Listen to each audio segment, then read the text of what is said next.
नेपाली हिन्दूको नाममा नलायक हौ तिमीहरू। नेपालभित्र हिन्दू सङ्घ संस्था खोलेर हिन्दूको नाममा सङ्घ संस्था खोल्ने पैसा असुल्ने तिमीहरू नलायक हो। जब अहिले हिन्दूलाई परेको छ, बोल्ने कोही छैन, उठ्ने कोही छैन। ए नलायक हिन्दूहरू हौ, जो जहाँबाट हुन्छ भौतिक रूपले, मौखिक रूपले, मनले, तनले, धनले जहाँबाट हुन्छ एकता जनाउ न। अहिले यति बेला एउटा हिन्दूलाई परेको छ, पछि तिमी सबैहरूलाई पर्छ। तिमीहरू हामी दुई र हाम्रा दुई भन्दै बस, तिनीहरू अल्लाहका देन भन्दै दर्जनका दर्जन जन्माइरहेछ। किन थाहा छ? तिमीहरूलाई मार्नका लागि। यही दिन ल्याउनका लागि यस्तै दिन आउँछ, आउने दशकमा आउँछ। किनभने अफगानिस्तानमा पनि भएकै हो, उता इरानमा पनि भएकै हो। हिन्दू र बुद्धिस्ट चेलीहरूलाई चोक चोकमा लगेर बेचिएको थियो। त्यति बेला बोल्ने कोही पनि थिएन र त्यही दिन नेपालमा पनि आउँदैछ। आज 80% हिन्दू भएको देशमा मुसलमानलाई रक्षा गर्नको लागि पुलिस जान्छ, प्रहरी जान्छ, एपिएफ जान्छ, सेना जान्छ। हिन्दूलाई रक्षा गर्ने कोही छ? छैन। तर हिन्दूहरू हातमा साउन महिना चुरी जमाएर बसेको छ। आफ्नो ठाउँबाट उठ। पुलिस प्रशासनले देवानगञ्ज, सुनसरीको देवानगञ्ज गाउँपालिकामा हवाई फायर गर्छ, बत्ती जान्छ र बत्ती जाने बित्तिकै अन्धाधुन्ध फायरिङ चल्छ र हिन्दू युवाहरू गोली लागेर ढलेको हुन्छ।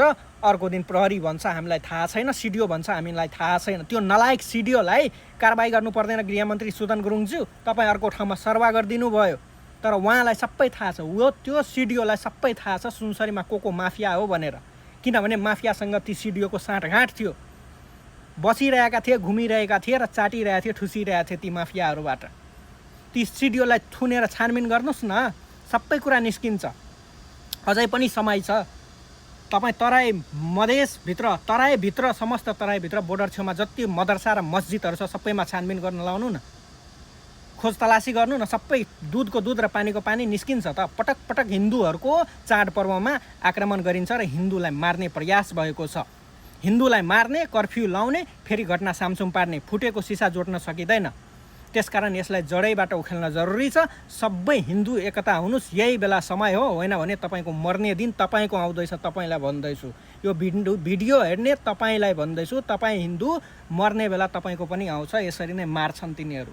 समाजमा बस्न लायकका छैनन् भने तिनीहरूसँग कारोबार बन्द गर्नु, न किन्ने न बेच्ने तिनीहरूलाई छोडिदिनुहोस् न। उनीहरू समाजमा बस्ने लायकका छैनन्। तपाईँको अन्न खाएर तपाईँलाई नै अर्को दिन गोली ठोक्न आउँछ, तपाईँको छोरीचेली बलात्कार गर्न आउँछ र तपाईँको समाज भाट्न आउँछ। अनि तपाईँको दिमागमा गिदी घुस्छ। अझै पनि समय छ, उठ्नुहोस् हिन्दूहरू। शस्त्र शास्त्र दुवै बोक्नुहोस्। अब समय आएको छ, हिन्दू जाग्ने बेला हो यो। नेपाली हिन्दूहरू एकता हुनुहोस्, जाग्नुहोस्, आफ्नो ठाउँबाट उठ्नुहोस्। जय नेपाल, जय सनातन।